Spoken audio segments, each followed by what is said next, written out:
Thank you. जनाब शुएब साहब बड़े मुतहरक हैं ब्रैम्पटन में, क्रिकेट के हवाले से भी, स्पोर्ट्स के हवाले से भी, मीडिया के हवाले से भी। और मेरे बड़े गहरे दोस्त हैं, बच्चों की तरह हैं। शुएब भाई, आप ज़रा आज के फंक्शन पर रोशनी डालें। इरफान भाई, सबसे पहले आपका और टोरंटो का 360 टीवी का शुक्रिया, और ख़ास तौर पे साबिर भाई आपका भी शुक्रिया।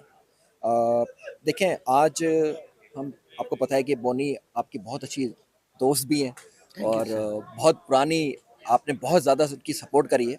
तो आज मुझे एहसन भाई ने ख़ास तौर पे भाई रिक्वेस्ट करी कि आज आपने आना है। मैं ख़ास तौर पे, आपको पता है कि वो ब्रैम्पटन सुपर लीग की वजह से मैं बहुत ज़्यादा बिजी रहता हूँ, तो अच्छा। मैं ज़्यादातर क्रिकेट पे है अपनी तवज्जो दिया हुआ हूँ।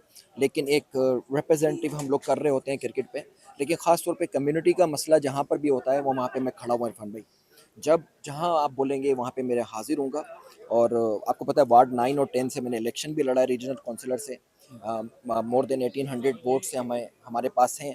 और जब जिस जिस कम्युनिटी को वहाँ पे हिस्सा चाहिए होगा, मैं 10 कदम आगे होऊंगा इरफान भाई, ये थैंक यू गारंटी सर। बता रहा हूँ मैं आपको। और बहुत बहुत शुक्रिया बहुत इरफान भाई, शुक्रिया और सर। आपको बहुत अल्लाह ताला आपको सेहत।